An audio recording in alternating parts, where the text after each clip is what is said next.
சென்னை மாநகராட்சிக்கு உட்பட்ட இடங்களில் கட்டுமான பணிகளில் உரிய வழிகாட்டுதல்களை பின்பற்றாவிட்டால் அபராதம் விதிக்கப்படும் என்று மாநகராட்சி நிர்வாகம் அறிவித்துள்ளது. கூடுதல் தகவல்களை எமது செய்தியாளர் வினேஷ் சரவணன் வழங்க கேட்போம். வினேஷ், இது குறித்தான முழு விவரங்கள் என்ன? சென்னை மாநகருக்குள் மேற்கொள்ளப்படக்கூடிய கட்டுமான பணிகள், அதாவது கட்டிடங்களின் உரிமையாளர்கள், ஒப்பந்ததாரர்கள், கட்டிடங்களின் உரிமையாளர்களுக்கு பல்வேறு வழிகாட்டு நெறிமுறைகளை சென்னை மாநகராட்சி வெளியிட்டிருக்கிறது. இந்த 16 வழிகாட்டு நெறிமுறைகளை பின்பற்றாத கட்டிடங்களுக்கு 30,000 முதல் 5 லட்சம் வரை அபராதம் வசூலிக்கவும் இந்த நெறிமுறைகள்ல மாநகராட்சி குறிப்பிட்டிருக்கிறது.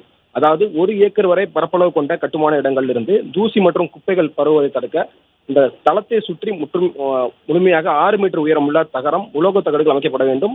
1 ஏக்கருக்கும் அதிகமான தளப்பரப்பு கொண்ட இடங்கள்ல 70 மீட்டருக்கும் உயரமான கட்டிடங்களிலிருந்து தூசி மற்றும் குப்பைகள் பரவுவதை தடுக்க தளத்தை சுற்றி 10 மீட்டர் உயரம் கொண்ட தகரம், உலோக தடுப்புகள் அமைக்கப்பட வேண்டும்.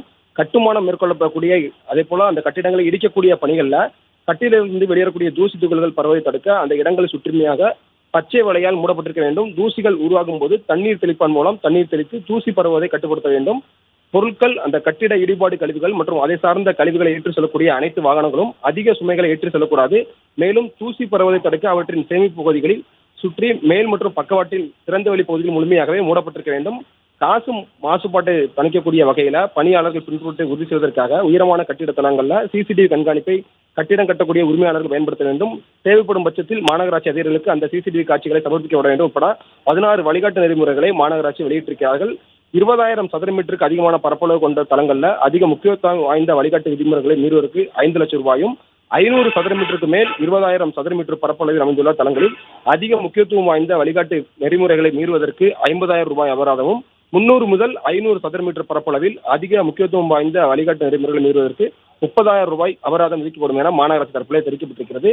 அதிக முக்கியத்துவம், நடுத்தரம் மற்றும் குறைந்த என 3 முறைகளின் அடிப்படையில் வழிகாட்டுதல்களை மாநகராட்சி வெளியிட்டிருக்கிறார்கள்.